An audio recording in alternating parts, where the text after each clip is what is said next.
हमें कांग्रेस के नेताओं ने बताया कि आपको राहुल गांधी ने टिकट का ऑफर भी कर दिया और इस बात का प्रायश्चित भी किया कि लोकसभा का टिकट आपको क्यों नहीं दिया गया। तो आपको टिकट तो दे रहे थे, राहुल गांधी ले लेते, इस बार विधायक बन जाते। उन्होंने तो पब्लिकली इस बात को कहा। अच्छा, पब्लिकली कहा। मतलब जब हम लोग सारे बैठे थे, सारे लोगों ने बिल्कुल उन्होंने एडमिट किया। और जब किसी ने पूछा भाई आईपी गुप्ता को क्यों टिकट आपने दिया, अगर आप देते तो 15-20 सीट पे रिफ्लेक्ट होता है, इसका असर दिखता है, तो क्यों नहीं दिया। तो उन्होंने बोला मुझे क्या परिस्थितियां थी पता नहीं, अच्छा, लेकिन मान लो ये मेरी गलती है और मैं आप लोगों से माफी। राहुल गांधी ने अपनी गलती मान ली आईपी गुप्ता के सामने। हाँ, अच्छा, आईपी गुप्ता ने आईपी पांच प्रतिनिधियों के सामने। अच्छा, उन्होंने कहा कि मुझे नहीं पता किस परिस्थिति में आईपी गुप्ता जी को टिकट मिला, लेकिन मान लो ये मेरी गलती है जी और मैं आपसे माफी मांगता हूं। चलिए देखिए, राहुल गांधी ने माफी मांग ली, आपने इस्तीफा भी दे दिया और बाकी लोगों से भी इस्तीफा दिलवा रहे हैं, आप दिलवा ही चुके।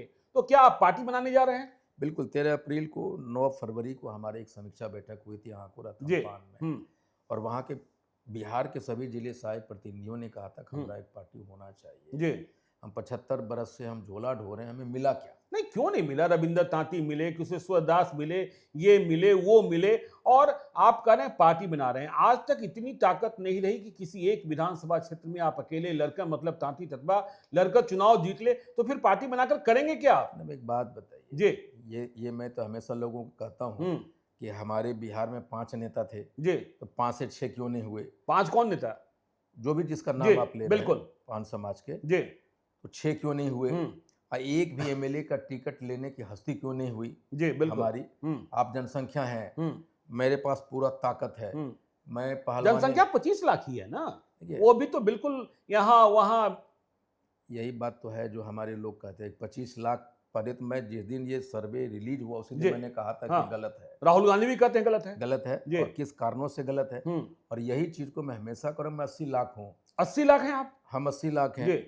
हम ये कह रहे थे तो हम लोग मानते नहीं थे, मजाक उड़ाते। तभी जो आप कहते हैं महागठबंधन के एक बड़े पार्टी का नेता बोलता है कि गुप्ता जी की जात का तो है वोट, लेकिन बिखरा हुआ है। बिल्कुल वही मैं कह रहा हूँ कि एक भी ऐसा जिला बताओ, और एक भी ऐसा ज्योग्राफिकल एरिया साउथ से लेकर नॉर्थ मिडिल जहां भी हम लोग गए, ये 40,000, 50,000, 70,000 भीड़ कहाँ से आई जी? अगर कॉन्सेंट्रेटेड हम लोग नहीं है। जमुई में हमारा जिला में वहाँ के विधायक कहते थे कि तत्वा यहाँ नहीं है, तो फिर 50,000 भीड़ कहाँ से लगा? भागलपुर में कहाँ से लगा? बांका में कहाँ से लगा? नालंदा में कहाँ से लगा? भूमिहारों की गाँव है, शहर है बेगूसराय, उसमें कहाँ से लगा? अच्छा, आप देखिए, कहते हैं ताती ततबा बहुत गरीब है, पैसा नहीं है, खाने को कुछ नहीं है, लेकिन आईपी गुप्ता हेलीकॉप्टर उड़ा रहे थे। पैसा कौन दे रहा था? पैसा महागठबंधन दे रहा था, पैसा एनडीए दे रहा था। ज्ञानेश्वर जी, ये कौन कहता है अच्छा पैसे से हेलीकॉप्टर उड़ता है? बिना पैसे के थोड़े हेलीकॉप्टर उड़ता है। हेलीकॉप्टर सोच से उड़ता है। सोच से, लेकिन पैसा चाहिए ना। चाहिए पैसा, बिल्कुल। लेकिन जब सोच होगी पैसा खर्चा करने की, तो आप पैसा खर्चा करेंगे। अच्छा, और उसके लिए विचार होनी चाहिए, कारण होना चाहिए। हमने आंदोलन के शुरुआती दौर में कहा था कि इस धरती का आंदोलन को आसमान ले जाऊंगा, हेलीकॉप्टर उड़ाऊंगा, यह हमने कहा था जी। दूसरा कि हमारे लोगों को हेलीकॉप्टर उड़ाने का मतलब ये भी है, एक लंबा सोचो, एक